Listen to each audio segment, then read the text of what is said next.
गेल्या काही दिवसांमध्ये शरद पवार विरुद्ध देवेंद्र फडणवीस असा सामना रंगला। हे दोन्ही नेते आमने-सामने आलेले आहेत। म्हणजे गेल्या 2-3 दिवसांपासून शरद पवारांनी 3 मोठे आणि विविध विषयांवरचे सल्ले देवेंद्र फडणवीसांना दिले।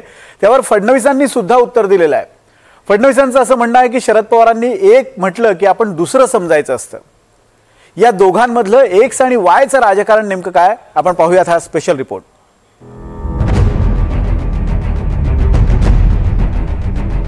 तेल लावलेल्या पैलवानांचा पुन्हा सामना।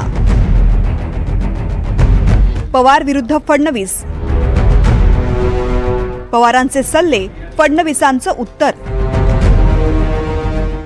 राजकारणातलं नवं एक्स आणि वाय।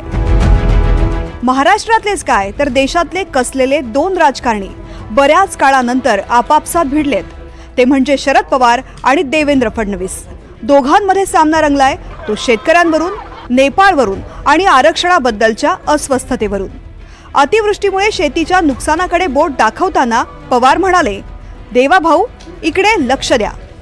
हा देवा भाऊ घेतील असं आम्हाला वाटत होतं, पण ठिकठिकाणी मोठे होर्डिंग, मोठे पोस्टर, मोठे चित्र ही त्यांनी लावली शिवाजी महाराजांचं नाव घेऊन।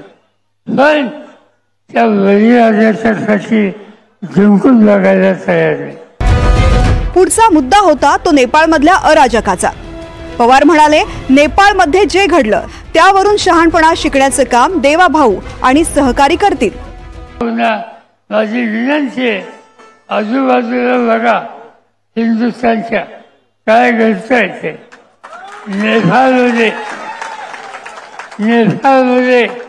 गेल्या 8 दिवसात काय घडलं, राज्यकर्ते गेले, एक भगिनी आली तिच्या हातात राज्य दिलं गेलं। आणखी काय झालं मी त्याच्या खोलात जाऊ इच्छित नाही। महाराष्ट्रात सध्याच्या घडीला सगळ्यात महत्त्वाचा प्रश्न आहे तो जातींमधल्या अस्वस्थतेचा। महाराष्ट्राची सामाजिक घडी विस्कटू देऊ नका, कटुता निर्माण होऊ देऊ नका असा सल्ला पवारांनी दिलाय। त्यावर मुख्यमंत्री फडणवीस म्हणालेत, पवार जेव्हा एक्स म्हणतात तेव्हा त्याचा अर्थ वाय असतो। इथे सामंजस्य निर्माण करत दोघांच्यात एकता करायची। ती एकता करायची असेल तर वेगवेगळं बसून चालणार नाही, शेवटी आपल्याला एकत्र बसावं लागेल। कटुता कशी कमी करता येईल ती करता येईल, काही रास्त मागण्या आहेत त्याची पूर्तता कशी करता येईल या सगळ्या गोष्टीमध्ये लक्ष घातलं पाहिजे। आपल्याला माहिती आहे पवार साहेब कशा करता प्रसिद्ध आहेत। पवार साहेबांनी एक्स म्हटलं की वाय समजायचं, याकरताच पवार साहेब प्रसिद्ध आहेत। त्याच्यामुळे मोठे नेते आहेत त्यांच्यावर अधिक काय बोलू। चला, त्याचा अर्थ वाय त्यांना कळत असेल तर मला काही म्हणायचं नाही। काही किंमत देऊन एकत्र गेलं पाहिजे, कटुता थांबवली पाहिजे, या वाक्याचा अर्थ तसा होतो। मुख्यमंत्र्यांनी सुद्धा अशा प्रसंगी सगळ्यांच्या संदर्भात एक वाक्य त्याला सूचक वातावरण करायचा हातभार लावला पाहिजे। सध्या भाजपनं देवाभाऊची पोस्टर जागोजागी लावली आहेत। भाजपच्या देवाभाऊ विरोधात शरद पवारांच्या राष्ट्रवादीनं देवा तूच सांग अशी मोहीम सुरू केली आहे। 2019ची विधानसभा निवडणूक ही पवार विरुद्ध फडणवीस अशीच झाली होती। 2024च्या निवडणुकीत शरद पवारांच्या नेतृत्वात मविया फडणवीसांशी लढली।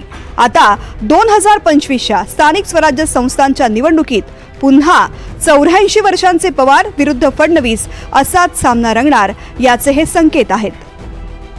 Bureau report, NDTV Marathi, Mumbai.